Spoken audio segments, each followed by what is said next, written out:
I'm the Mademoiselle and Sasa Dizium Chanel Win. Thank you guys so much for clicking on this video. Shout out to all y'all on the Patreon as well as the membership. If you didn't join, what are we doing? Sign up fed. Make sure you guys go join. I do dedicated videos. You guys get early access and so much more. As you guys can tell by the title of today's video, we're going to be talking about soul contracts and zombification a little bit, right? So I just filmed a Q&A video while I was doing some Turkish snacks. So if I got crumbs, I look a little crusty, I'm apologizing right now in advance, okay? Like, I have some stuff on my shirt, and I really hope y'all can't see it, but I was like, you know what? Let me just do this video right now. I apologize for my appearance, okay, in advance. Now, one of you guys had asked, like, okay, what do you know about soul contracts and zombie contracts and stuff like that? And honestly, it kind of goes hand in hand, but it is a little bit different. So essentially, right, Haitians call their soul yon petit bon ange, right? Basically, your good angel. Your petit bon ange is basically your soul and is responsible for who you are, what you do, how you feel, etc., etc. Without your petit bon ange, you are basically nothing. You're literally just an empty vessel walking around, doing things here and there without any purpose, right? So your petit bon ange is basically what God gives you when you are first born, right? It is your purpose. It is your sense of self. It is everything that makes you you. Now, without your petit bon ange, you are basically a zombie, right?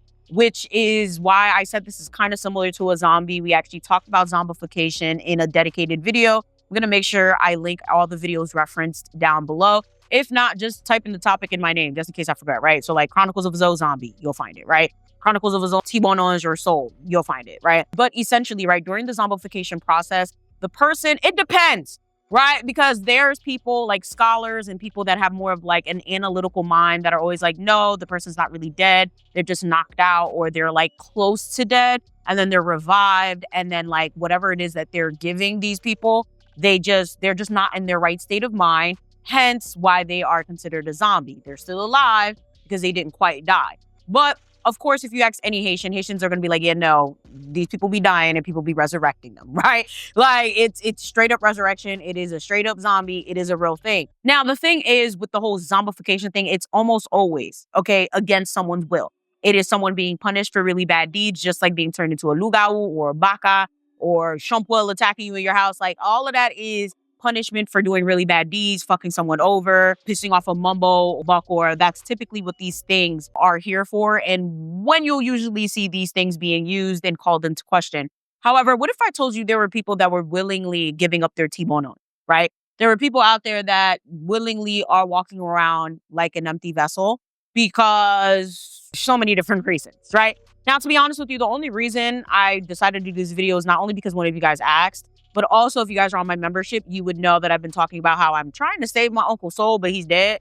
And I don't know what to do about it. And I don't know if I should help or not because it's you're dead. Like, what do you want me to do? Like, literally, my aunt came to me basically trying to tell me I need to light a candle for him. And I'm like, I don't have a relationship with him.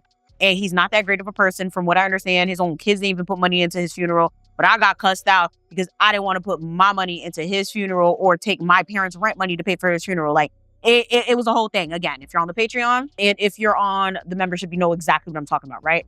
So essentially, I'm just trying to understand because it's like, you know, I had to do a lot of research and I had to go like looking for a lot of answers with it because I don't know, like I'm not well versed in the soul thing. So when I asked my parents, they were like, yeah, so when it comes to your uncle, like basically, he went and he gave a bull. They don't know if it was a bulk or an ogon. They couldn't remember. They were like, yeah, he basically gave a bulk or an ogon permission to take his soul because he was really, really sick. And then he had did something real fucked up and people was after him.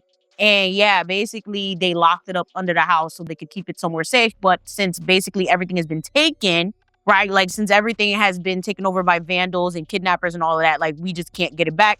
Unfortunately, he ended up moving. And yeah, like he died where he died and no one's able to retrieve the soul. So I'm just like, why would somebody give their soul to one of these people? But I get it, right? One thing you need to understand about your timonoj, right? Which means your little good angel or your soul in this space. It's not your only thing, right? There's your matlo, which I believe is tied to your timonoj. Like there's so many different essences of self, right? It's not just you. There's so many things that make you who you are, but your timonoj is a really big part of it. And realistically, right, in Haitian culture, in particular, if someone gets hold of your T-bonage, you're cooked. Like literally, like you could do a lot of things with somebody's T-bonage. Again, you could turn that person into a zombie. You can sell their soul for profit or for gain. There are some people that I've heard of. There's a story that I heard of years ago where someone literally sold their soul like as a loan, like basically like, hey, I'll give you my soul if you give me this money, and then I'll pay you back the money, and then I could get back my soul. Like, shit is ridiculous. That's another story for another time. But it's like, it's a real thing. Like, people really do be out here gambling with their souls, but it's usually people that are reckless, who don't believe in this shit, or people that like think that, I don't know, like people that really don't think that crazy things are going to happen to them, or think that, you know, eventually they're fixed whatever nonsense that they already put themselves in. Like, I've witnessed a lot of nonsense when it comes to the whole soulless T-bonage situation. And I will say it's probably not a good thing to gamble with your soul. Like, Haitians not afraid of dying, but I kid you not, Haitians are afraid of having their souls taken or toyed with, right? They're afraid of dying and not having their essence, right? Not having a good time in the afterlife. So I would be so confused that anyone would be like, hey, could you take my soul to heal me or whatever? But at the same time, when it comes to places like Haiti, right? I've talked about Haiti at length, right? Haitian voodoo, politics, folklore, news, etc. And we all know these people are going through a really hard time. Like, you really can't understand it unless you went through it. But a lot of things that people don't really talk about a lot in Haiti is the sickness that a lot of these people are dealing with. There's mental illness, there's physical illness. There's so many things that they're dealing with that it is not far-fetched that someone would go to a Ogon, a Bokor, etc. and gamble their soul or get their souls taken away from them to heal their souls, right? So I know a lot of non-Haitians might know about this, but just to let you guys know, right? There is an idea out there, right? And I wholeheartedly believe it, okay? Because I've seen it. I've witnessed it with my own father, right? There is a theory that when your body gets too sick, right? When you get to a point where like you're really physically ill, or you're really mentally ill, or you're balls deep in addiction, your soul will leave itself, okay? Like, your soul will leave your body and be like, listen, I'm out until you get your life together. So you might get different ideas or different responses of people in your life saying like, hey, I kept seeing you in my dream, or hey, I thought I saw you in my house. A lot of times it's not them, it is their soul, okay? There's their soul chilling until that person gets better, or it is the soul basically like, help, like I'm trying to go back to where I came from, you know? So it's not far-fetched because there's a lot that goes into it. It's not just, oh, you're here, you're there, you die, you go into the dirt. There's different parts of you that make you who you are. And if you're not who you are because of addiction or because of sickness or because of illness, whatever, your soul will leave your body, and maybe it'll come back, maybe it won't. On some occasions, your soul might actually come back and fight. But on some occasions, your soul might just be like, listen, I'm tired of this shit. I don't give a fuck. Like, I'm not going back in here to go suffer. So I know that this is not just a Haitian concept. Like with the whole souls walking away thing, I know for a fact there's probably a name for it in English, but for the most part, yeah, I feel like if you're dealing with so many different things, it's not crazy to think like, oh, maybe this person went to go try to heal themselves, right? Because it is easier for a Bokor, an Ogon, or a Mumbo, or whatever, to have your soul like in a jar and do whatever it is that they have to do to that jar than going physically to you every day, every week, every month, or whatever to heal you, right? It's the same thing with voodoo dolls. A lot of people see voodoo dolls as like these evil demonic things, but it's like, no, in most cases, voodoo dolls are actually used for healing. Not always love spells, not always hexing people. A lot of times people use them for healing.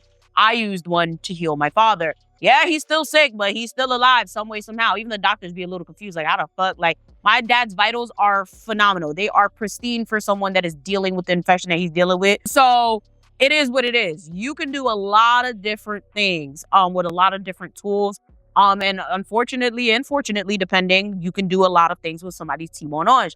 Now, personally, would I recommend you doing something like that? Absolutely not. I would only recommend this if it's like your last hope, your last chance. Like the Bloods and the Crips is coming outside your house every day and they trying to kill you. Like you got cancer, you got like stage 4 cancer, none of the meds are working. That's the only way I could see someone actually doing something like that, where it's like, all right, like save my soul to save me type vibe. But there's a risk, okay? Because you don't know who you're dealing with, right? You don't know if that person has malevolent, bad dealings. That's another thing. You can't just let any and everyone handle your soul. You don't know if that person has ulterior motives or if they're going to give it back.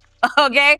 Now, from what I understand, when it came to my uncle, the person that did whatever it is they did are no longer alive, or they're just missing in action. So it's been like this big situation where everybody's like, bro, like we need to go get the soul. We need to go get it under the house. Bro, why the hell my family talk about something? They're gonna dig up all the people that passed away in my family in Okap because we're not from Okap and bring them back home to Kabare. I said, y'all got me fucked up. I want no parts. Like, no. I was like, this is a joke. If anything, go retrieve the soul and bring it back. But when y'all talk about exhuming bodies to bring it down there, that's absolutely insane. Like, I don't got time.